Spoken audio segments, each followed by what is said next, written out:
Assalamualaikum warahmatullahi wabarakatuh. Pemirsa MTA TV dimanapun Anda berada, Alhamdulillahirabbil alamin. Puji syukur kita aturkan kehadirat Allah Subhanahu wa taala. Hari ini kita dipertemukan kembali untuk menjelajah negeri ini, utamanya di Kota Solo. Karena kita bertemu di acara Tempo Dulu. Dan kali ini ada bahasan yang cukup menarik karena di bulan Juni ada dua presiden yang saya tahu sih ya, soalnya yang lain belum ngerti. Yang lainnya di bulan Juni. Tanggal 6 Pak Karno, tanggal 8 itu Pak Harto. Dan ada jejak-jejak Bung Karno di Kota Solo. Nah, ini pasti sangat menarik begitu, meskipun kita sendiri perlu tahu di mana saja, termasuk ketika PON pertama itu 1948. Setelah 3 tahun ternyata Indonesia mampu untuk menyelenggarakan event nasional ini. Ada tamu kita dari Solo Society, ada Mas Dhani Saptoni, dan kemudian ada Mas Fauzi. Siapa ya? Ikhwani. Assalamualaikum warahmatullahi wabarakatuh. Waalaikumsalam. Gimana kabarnya nih? Sehat ya? Alhamdulillah, sehat. Alhamdulillah. Iya, ini sepertinya nanti akan banyak foto yang bisa di-share, ditayangkan terkait dengan jejak Bung Karno di Solo. Nah, ini mungkin bisa disampaikan sebagai prolog, silakan. Ya, jadi saat ini kita sudah banyak yang lupa bahwa Presiden Soekarno itu memiliki keterkaitan erat dengan Kota Solo. Jadi kita sering hanya melihat Soekarno sebagai sosok proklamator yang notabene hanya bersinggungan dengan dua kota besar, yakni Jakarta dan Jogja. Padahal jauh-jauh hari sebelum Indonesia merdeka, Bung Karno sendiri sebagai seorang orator politik itu kan berkeliling ke banyak daerah, termasuk juga di Solo. Bahkan beliau memiliki keterkaitan erat dengan Solo, baik dari segi sejarah maupun budayanya, Mas. Jadi kita ingin mengangkat fakta itu kembali ke publik agar kita mendapat pemahaman yang objektif tentang Soekarno dan juga nilai-nilai apa yang bisa kita ambil dari peristiwa tersebut, seperti itu. Iya, iya. Bahkan punya menantu di Solo juga ya? Ya, harus dari Mangkunegaran. Dari Mangkunegaran, iya. Dan ini yang mungkin kurang muncul begitu. Ya. Mungkin juga yang paling dominan dimengerti adalah mungkin di partai ya. Partainya nggak usah kita sebut begitu, karena di sana orang menganggap ini basisnya begitu. Meskipun Pak Karno sendiri marahin ya gitu. Ya. Dari Mas Fauzi mungkin juga bisa sampaikan ketika penelusuran ini jejak-jejak Bung Karno di Solo ini, literasi apa saja yang bisa mendukung untuk itu? Ya, membahas tentang Bung Karno memang suatu hal yang cukup menarik, Mas. Jadi selain nama besar beliau dalam lingkup NKRI, Republik Indonesia, tapi ternyata Bung Karno sendiri juga punya cerita secara pribadi di Kota Solo. Nah, itu dari beberapa cerita tentang Bung Karno di Kota Solo itu ya kita riset melalui berbagai, dari literatur nasional, mungkin ada surat kabar nasional dahulu, beberapa juga kita kumpulkan dan kemudian kita otak-atik gadok. Jadi ada salah satu titik yang mereka juga tahu bahwa tempat tersebut itu pernah disinggahi oleh Bung Karno. Tetapi dalam momentum apa itu belum secara historis mereka belum tahu Bung Karno itu pernah singgah ke sini, tapi dalam rangka apa. Kemudian dalam fakta yang lain kami menemukan beberapa dari hasil riset. Dari surat kabar kita temukan di tanggal tersebut Bung Karno pernah menghadiri perayaan Hari Pahlawan di tahun 53. Nah, kemudian kami sinkronkan dari beberapa fakta tersebut, ternyata Bung Karno singgah di tempat tersebut dalam rangka Hari Pahlawan di tahun 53. Jadi ada salah satu tempat di hotel, boleh saya sebut ya Mas ya, Hotel Dana, salah satu hotel aset dari Mangkunegaran. Dahulu Bung Karno pernah singgah di sana. Nah, kemudian pada tahun 53 itu di Kota Solo ada sebuah perayaan Hari Pahlawan. Hari Pahlawan yang digelar secara nasional di Kota Solo di tahun 53. Dan tanggalnya juga hampir sama. Jadi di tanggal 9 November, kemudian tanggal 10 Hari Pahlawan, tanggal 11 Bung Karno juga meresmikan patung Museum Ronggo Warsito di depan Radia Pustaka itu di tanggal 11 November tahun 53. Jadi dalam satu periode tersebut, dalam satu waktu tersebut Bung Karno pernah singgah di Hotel Dana, kemudian dalam momentum perayaan Hari Pahlawan dan juga peresmian Museum Radia Pustaka seperti itu. Jadi beberapa fakta ini kemudian kita kumpulkan dan menjadi sebuah sudut pandang baru ataupun ilmu baru. Jadi karena sejarah kan tidak mungkin kita presisi benar-benar 100% ya Mas ya. Kita menggali riset dari berbagai fakta ini kemudian seperti puzzle kita kumpulkan dan memunculkan sebuah gambaran baru seperti itu. Ya. Baik, pemirsa dimanapun Anda berada, sungguh menarik untuk jelajah atau jejak Bung Karno di kota Solo ini.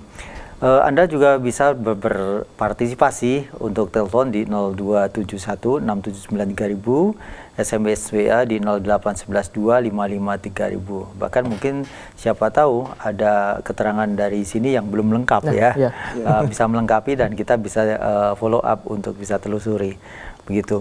Kalau di Solo sendiri ada berapa titik yang ada tinggalan foto-fotonya begitu, Mas Dhani? Sebenarnya banyak, Mas. Tapi kemarin kita memfilter karena menyesuaikan dengan sikon, itu kita mengambil ada titik di Radio Pustaka di Sukadari. Lalu mungkin bisa sembari ditayangkan ya yang ada di foto. Di Radio Pustaka, lalu di Hotel Dana, kemudian di Stadion Sukadari, dan terakhir kita singgah ke Loji Gandrung untuk melihat langsung kamar pribadi yang sering digunakan Bung Karno waktu ke Solo. Jadi di Loji Gandrungnya ada satu ruangan khusus, kamar Bung Karno yang sampai sekarang masih ada dan kebetulan semua perlengkapan yang di situ masih original. Furniturnya semuanya kecuali kasur busa yang diganti. Itu keterangan dari pihak rumah tangga Loji Gandrung. Nah itu kemarin kita ke sana dan tujuan kita sebenarnya bukan hanya cuma mensinggahi. Jadi kita begini. Orang ketika mendengar atau melihat sosok Soekarno, kadang kan kita sering dibutakan dengan kekaguman. Kemudian muncul imajinasi yang bombastis seperti itu, Mas. Jadi ini kan tidak objektif. Karena dengan meletakkan seorang tokoh public figure dalam porsi yang tidak objektif, itu justru kita tidak bisa mendapat nilai positif dari situ. Adanya cuma totalitas buta untuk mengagumi seperti itu. Jadi kita ingin membuka perspektif yang lebih ideal bahwa Soekarno juga adalah seorang manusia. Dari sosok dia sebagaimana manusia seperti kita bisa mengambil nilai-nilai luhur bagaimana sebuah tekad, perjuangan, pengorbanan itu bisa kita ambil. Seperti kemarin kita singgah ke bekas-bekas kamar Soekarno itu kan itu di Loji Gandrung. Di Loji Gandrung sama Hotel Dana. Kita ingin menunjukkan kepada publik, kepada khalayak ramai bahwa Soekarno itu juga manusia biasa yang punya capek, punya rasa kesel juga seperti itu. Buktinya dia sendiri juga tidur. Kalau kita kan memandang Soekarno dalam sisi yang kekaguman, yang totalitas itu kan jadi larinya nanti individu itu. Nah, itu mengkultuskan bahwa sosok Soekarno ini seorang superhero yang ini ya. Lah ini di Loji Gandrung ini, Mas. Itu masih asli semua. Masih asli semua. AC-nya baru mungkin, Mas. Dulu nggak ada AC-nya. Ini kan arsitekturnya arsitektur Belanda. Jadi meskipun sebenarnya tanpa AC, kita masuk ruangan itu sudah rasanya anyep seperti itu, Mas. Dan ini penataan interior apakah masih sama? Masih sama. Nah ini Hotel Dana tempo dulu sejaman dengan pasca Soekarno datang ke sana. Ini yang tahun 53 tadi? Ya, tahun 53. Jadi dulu Hotel Dana ini kan kediamannya Mayor Purbanegara, salah satu putra Pakubono X yang menjabat sebagai kepala militer keraton. Dan kemudian di era Indonesia Merdeka, beliau juga kemudian menjabat jadi salah satu petinggi TNI. Dan ketika Soekarno datang ke Solo waktu itu, nginepnya di sini karena tempatnya luas, strategis, dan dalam posisi safety, Mas, karena kan kepala militer seperti itu. Nah ini yang perlu kita lihat bahwa Soekarno juga seorang manusia seperti itu, Mas. Ya betul. Ya, dan pemirsa tentu saja ini sangat menarik ya. kalau kita bisa melengkapi keterangan-keterangan atau bahkan mungkin foto-foto yang ada di yang sudah tadi ditayangkan. Baik, kita akan kembali bersama untuk mengikuti wawancara kita di pagi hari dengan teman-teman dari Solo Society. Saya kembali setelah jeda pariwara berikut ini.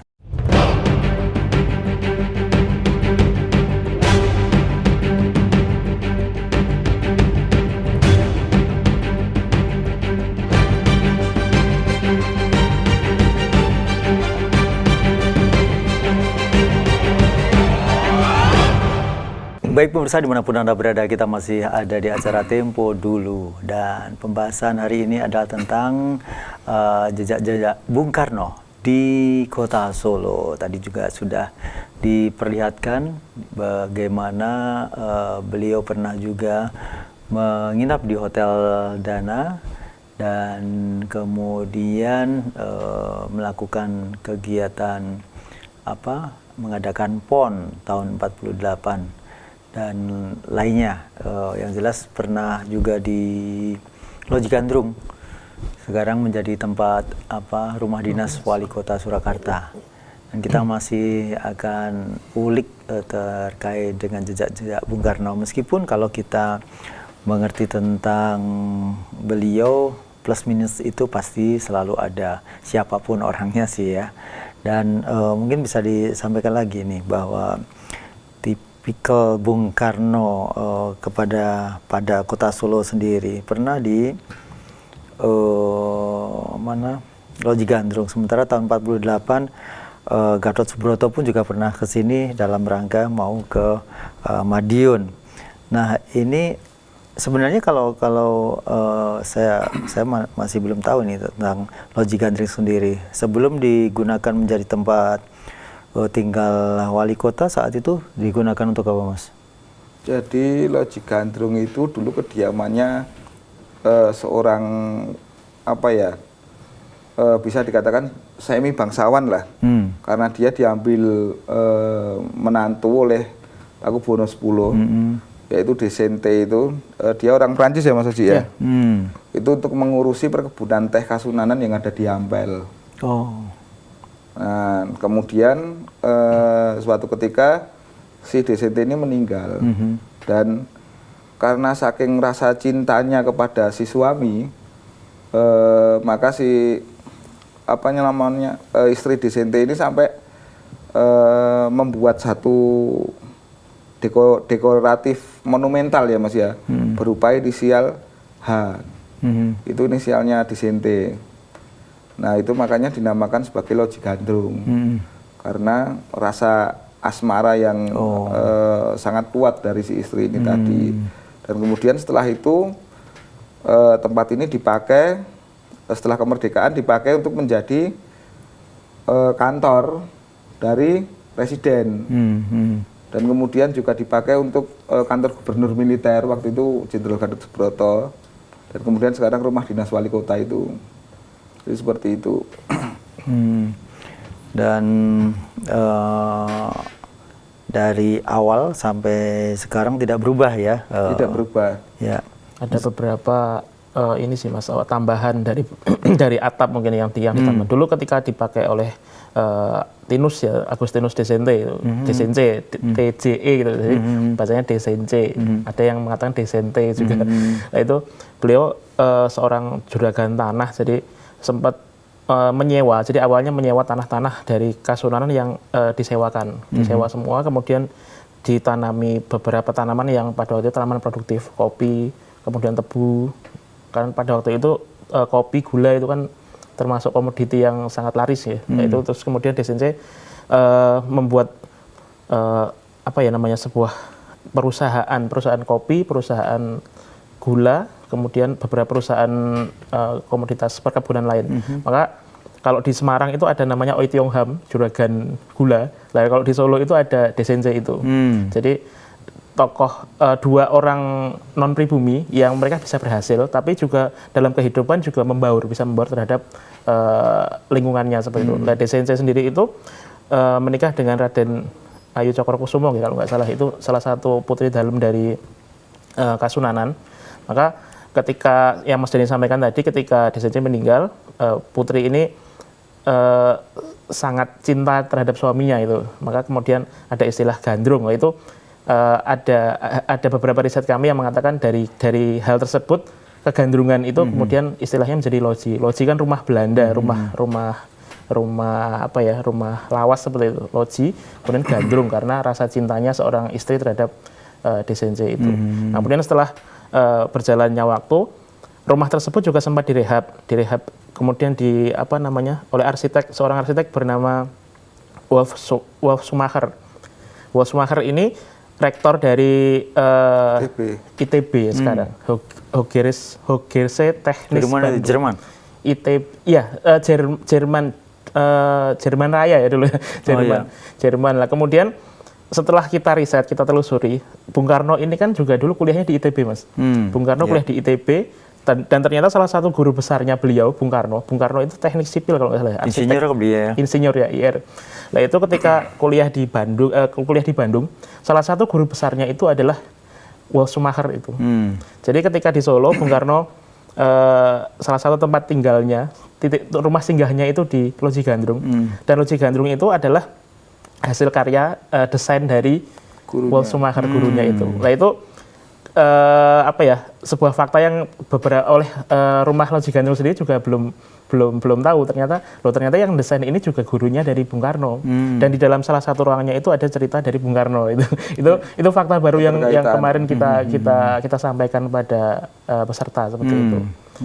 Jadi bukan hanya sekedar rumah dari wali kota, dan juga beberapa cerita seperti Pak Gatot Subroto merancang pertempuran di agresi militer, tapi ternyata ada hal-hal yang di luar tentang kemiliteran, tentang desain, itu juga connect dengan Bung Karno seperti itu.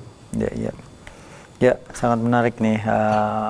Dan ini bagian orang Solo sendiri kadang-kadang nggak ngerti gitu. Betul, Mas. Ini mumpung ada acara Tempo dulu, yang TV-nya ada di Solo juga. Ini pas sekali kalau acara ini senantiasa bisa Anda simak ya. Kemudian kita akan coba buka untuk gambar yang PON ke 48 tahun 48 ini. PON pertama. Ya, di mana Pak Karno memberikan bendera kalau nggak salah ya. Ya, kita gambar yang Bung Karno menyerahkan bendera itu di ini PON ya? Ya, itu PON. Ya. Nah, ini rombongan, jadi Evo nih ya? Bukan, ini PON. PON ya. Ini di Palang, kok sudah ada Palang? Kira-kira di mana, Mas? Ini bukan di Solo, tapi di Gedung Agung Jogja ke arah utara, jadi sebelahnya stasiun Tugu.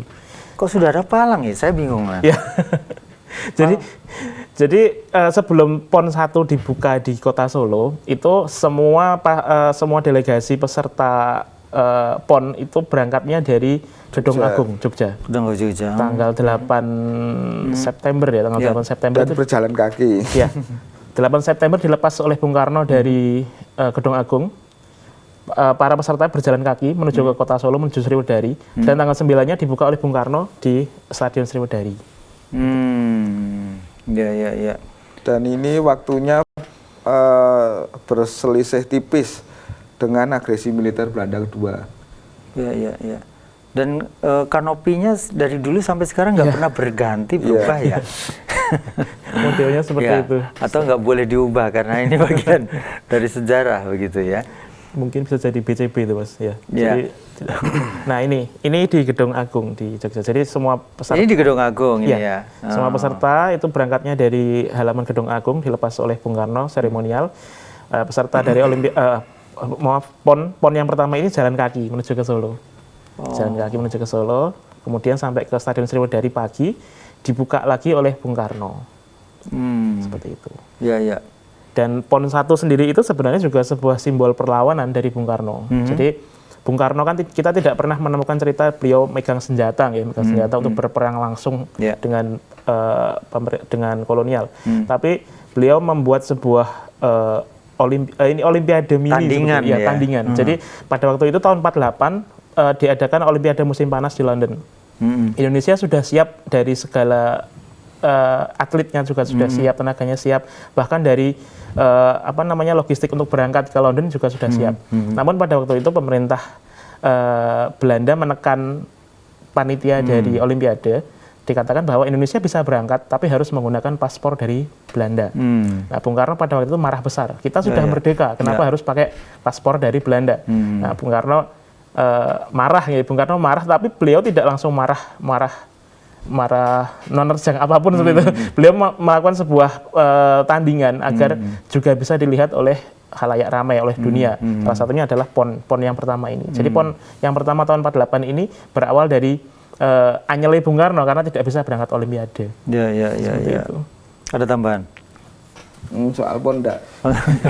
Ya, dan ini kan ada di Stadion Sriwedari, yang sekarang kalau nggak salah jadi Air Maladi, Stadion Air Maladi. Nah, siapa itu tokoh Air Maladi sendiri? Ya, Air Maladi itu juga salah satu menteri dari Bung Karno. Jadi menteri apa? Olahraga bukan? Menteri Penerangan. Oh. Ya, karena background sebelum Mayor Ahmadi, Menteri Penerangannya Air Maladi itu. Dia yang menginisiasi RRI, Mas. Ya. Jadi dari beberapa menterinya Bung Karno sendiri juga banyak yang orang Solo, Mas. Ada Pak Mulyadi, ada Mayor Ahmadi, termasuk Air Maladi itu. Beliau inisiator dari RRI, dan kemudian beliau juga ya salah satu yang membujuk Bung Karno untuk mau mengucapkan proklamasi lagi, Mas. Jadi proklamasi 17 Agustus itu bukan proklamasi yang diucapkan Bung Karno langsung langsung ya. Direkam ulang, betul. Dan kemudian oleh Pak Maladi ini disimpan di Lokananta. Ya, betul. Baik, pemirsa, kita masih nantikan bagi Anda yang mungkin ingin berpartisipasi ya. Dan kali ini mungkin juga ini ya, apakah benar ya kalau di obor apinya ambil dari Merapen? Itu betul? Merapen api abadi itu Purwodadi itu, Mas. Ambilnya dari situ. Kalau Ganevo itu apa? Nah, Ganevo itu juga salah satu event olahraga tapi kelasnya internasional. Skalanya lebih besar. Dan itu bukan lingkup, kalau PON yang pertama lingkupnya mungkin lebih lokal ya, dan pesertanya dari Perkaresidenan dulu, Mas. Jadi belum berprovinsi. Nah, Ganevo sendiri itu juga salah satu bentuk kemarahan Bung Karno terhadap Olimpiade. Karena dulu ada hal-hal yang mungkin Bung Karno tidak sepakati, seperti salah satunya ada ini semangat terhadap perlawanan Israel. Salah satunya juga melalui olahraga oleh Bung Karno. Nah, itu kemudian Bung Karno keluar dari PBB juga, dan dari negara-negara Olimpik juga, dan beliau mengadakan sebuah event multinegara di mana pesertanya itu negara-negara berkembang. Jadi negara-negara yang dulu pernah dijajah itu semua ikut Ganevo, dan itu diselenggarakan dengan akbar di Jakarta. Sampai negara barat itu ketar-ketir melihat ternyata Indonesia tidak bisa disepelekan. Tahun berapa itu? Tahun sekitar 60 ya, Mas Doni ya? Tahun awal 60-an. Dan lagi-lagi Karesidenan Surakarta memperingati itu menjadi satu bentuk peristiwa monumental yang masih bisa kita lihat sampai sekarang di Tangen ya, Mas Haji. Di Tangen Sragen itu ada namanya Jembatan Ganevo. Nah, itu jembatan legendaris yang memang dibangun bersamaan dengan itu. Makanya sampai sekarang kan dinamakan Jembatan Ganevo. Kalau biasanya Ganepo gitu sih, Mas. Pakai P, bukan F. Orang Jawa ya. Ganepo. Iya. Baik, kemudian kalau tidak salah juga kedekatan Bung Karno dengan para saudagar yang ada di Solo, pernah juga ke Laweyan. Iya, betul, Mas. Laweyan, sampai sekarang masih ada itu dokumentasinya, Mas. Di Geraha Nikmat Rasa itu kan bekas dalamnya Cokro Sumartan. Itu masih ada foto-fotonya Bung Karno, juga Pak Gatot Subroto. Itu singgah ke situ. Selain safari politik, ternyata juga dalam rangka mengumpulkan dana untuk perjuangan dari para saudagar batik di Laweyan. Ya. Waktu itu seberapa dekat ya? Atau mungkin intens sekali waktu itu? Ya, sangat intens. Kalau Bung Karno dengan para saudagar lawean itu saja sangat intens karena orang-orang SI yang notabene adalah senior Bung Karno dalam hal politik itu kan kebanyakan dari lawean juga. Bahkan saya sampaikan tadi jauh sebelum Indonesia merdeka, Soekarno itu sudah dekat dengan wong-wong Solo seperti itu, Mas. Bahkan Soekarno sendiri banyak belajar dari kota Solo dalam rangka pemikiran secara politik untuk mempengaruhi massa. Maka orasi-orasi Bung Karno itu kan adalah visualisasi dari karya-karya pujangga Ronggo Warsito. Jadi bagaimana Ronggo Warsito bisa membuat bahasa-bahasa sastra yang menarik untuk publik bisa terpikat, itu divisualisasi Bung Karno lewat orasi-orasinya. Makanya ketika tahun 63 Bung Karno merasa perlu untuk kemudian mendirikan patung Ronggo Warsito sebagai satu bentuk ikon Solo. Karena Ronggo Warsito ini menjadi menurut Soekarno ya Mas ya, menurut Soekarno dalam hal-hal pemikirannya itu menjadi inspirasi dari pergerakan kebangsaan Indonesia seperti itu. Ya. Luar biasa ini apa yang ada di Bung Karno, jiwa Bung Karno, nasionalisme Bung Karno tidak perlu diragukan lagi, dan banyak buku-buku dari Bung Karno ini muncul. Saya nggak tahu kalau dulu itu apakah dia sendiri yang nulis atau ada asisten yang nulis, misalnya ada itu jas merah, jangan sekali-kali meninggalkan sejarah, di bawah bendera revolusi dan lainnya. Kalau yang seperti itu, seperti bagaimana itu, Mas? Itu Bung Karno sendiri memang secara pribadi beliau adalah sosok pembaca dan penulis yang produktif, Mas. Banyak sekali karangan-karangan Bung Karno, juga pidato-pidato Bung Karno itu kan juga beliau tulis sendiri dan kemudian dibukukan. Ada seri jas merah itu tadi, kemudian Vivere Pericoloso atau tahun-tahun yang berbahaya, dan itu ternyata juga terinspirasi dari karya Pujangga Ronggo Warsito, yaitu Serat Kolotido.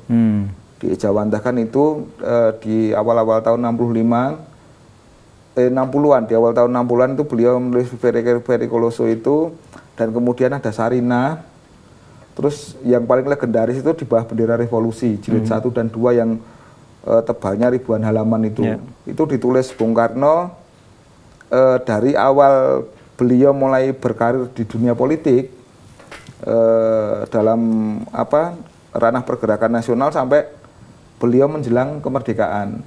Di situ pemikiran-pemikiran seorang Soekarno ini dibukukan menjadi satu bendel antologi seperti itu, dan ada pledoinya yang terkenal di Bandung itu dipakai menjadi nama judul dari bukunya tersebut.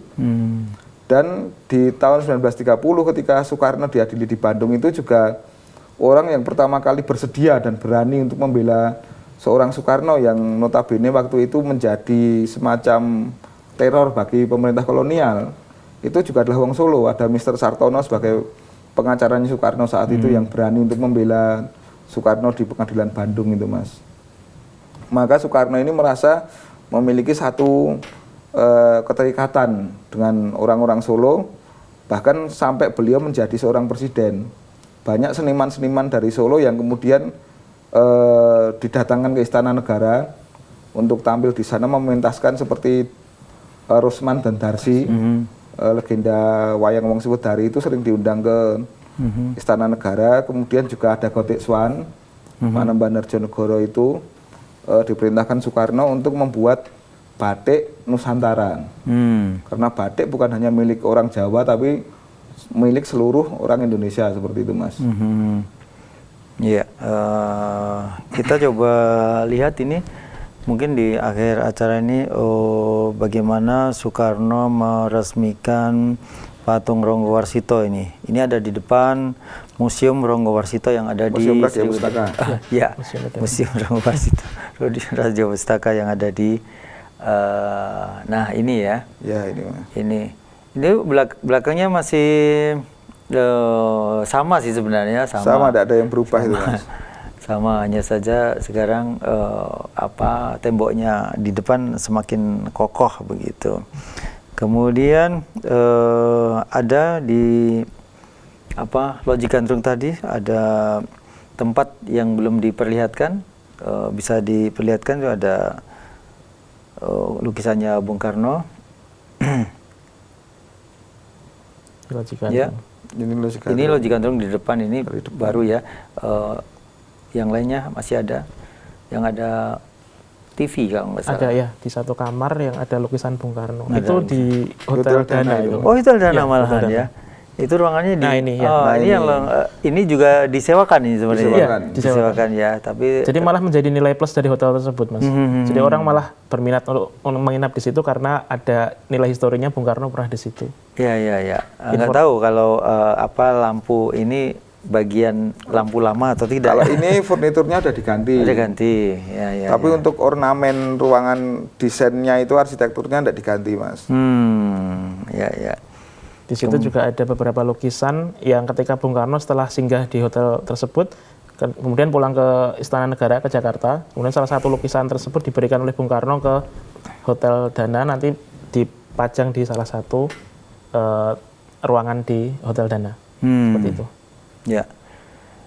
Baik, terima kasih sudah ditayangkan. Dan kalau tadi ada seniman yang suruh mentas di istana itu adalah Darsi, Rusman, Gatot Koco itu. Ya, itu rumahnya di pojokan hotel yang tinggi yang ada di sini, ada di Mangkubumen. Oh. Ya, karena saya diajar oleh anaknya Bu Darsi begitu. Gitu. Ibu Rusmini itu sekarang masih di STSI. Pak Rusman ada suami istri dulu kan. Ini Gatot Koco dan Pergiwo. Ya. Gitu. Patungnya yang ada di Sudari itu ya, Mas ya? Masih ada sampai Masih sekarang. ada. Oh, saya nggak ngerti. Ya, itu Di depan patung, Ya, Tokoh itu ikonnya Sudari ya. dulu itu. patung dua tokoh tersebut. Ya, kalau dulu yang menguatkan wayang orang Sudara adalah trio. Ada DRS, Darsi, Rusman sama Surono. Oh iya. Surono itu yang jadi Petro. Gitu. Itu, tapi semuanya sudah situ sepertinya. Terima kasih Mas Dhani, Mas Fauzi. Mudah-mudahan ini akan memberikan cakrawala pandang sejarah tentang jejak-jejak Bung Karno yang ada di Kota Solo. Terima kasih. Assalamualaikum warahmatullahi wabarakatuh. Waalaikumsalam warahmatullahi wabarakatuh. Pemirsa, hanya sampai di sini sajian Tempo dulu untuk hari ini, dan mudah-mudahan kita bisa berkaca dengan sejarah, di mana kita bisa mengambil giroh atau semangat pimpinan tertinggi saat itu Presiden Soekarno, di mana beliau dengan kemampuannya mampu untuk mengimbangi Belanda yang mungkin dengan segala cara akan meredupkan Indonesia, meskipun saat itu sudah merdeka. Dalam 3 tahun Indonesia mampu melakukan penyelenggaraan PON. Saya Rudi Arfianto, mohon maaf atas segala kesalahan. Bila taufiq wal hidayah. Assalamualaikum warahmatullahi wabarakatuh.